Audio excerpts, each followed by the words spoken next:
Greetings, Knowledge Seeker, and welcome to Conan References in Conan Exiles Part 11, for those that wander weak and weary of spoiled stories. Begone now, because that is what lies ahead.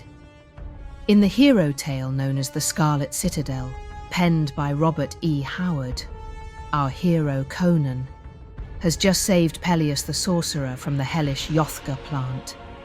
The two companions eventually made their way into the Scarlet Citadel itself, where Peleus, using a crystal globe, showed Conan images of the happenings in the kingdom of Aquilonia. Peleus lifted a great shimmering globe from an ebony table. Tsotha's crystal, a childish toy, but useful when there is lack of time for higher science.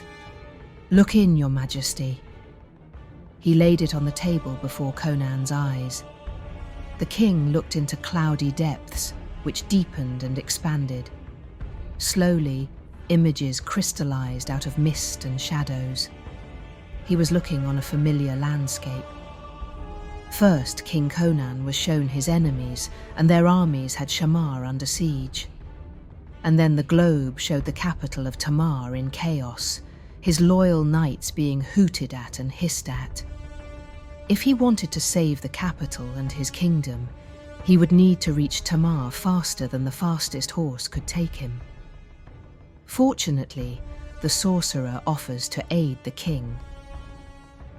"There are creatures," said Peleus, "not alone of earth and sea, but of air, and the far reaches of the skies as well, dwelling apart, unguessed of men.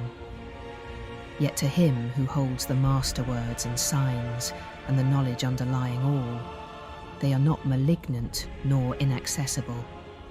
Watch and fear not."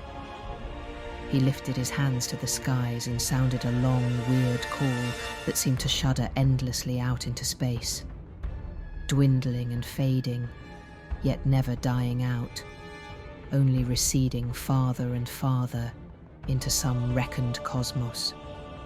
In the silence that followed, Conan heard a sudden beat of wings in the stars, and recoiled as a huge bat-like creature alighted beside him. And these two paragraphs taken together paint a picture that is reflected in the way you cast Call of Nergal in Conan Exiles. The arcane staff is lifted into the air, followed by the sounding of weird calls that echo out into space, and a bat-like creature swoops down out of the air to pick you up and take you to the skies, as you may have noted in the footage shown. Going back to the hero tale for a moment, where we are given a few more details about the creature. Doubtfully, Conan clambered upon the ridged back, gripping the arched neck, still convinced that he was in the grasp of a fantastic nightmare.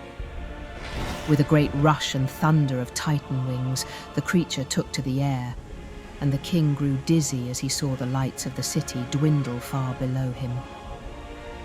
To my mind, this being is starting to look a lot like the fell beasts from the Lord of the Rings films.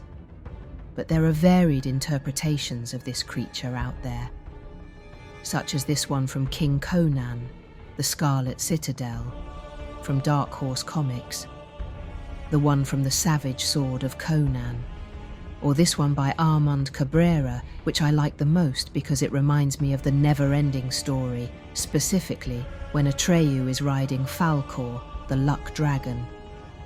That's all for now. Remember to declare your allegiance by hitting subscribe and prove it by hitting like.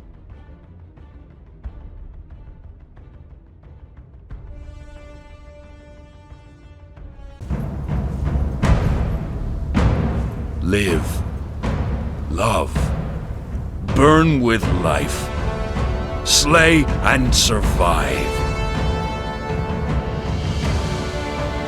We will meet again, dead man.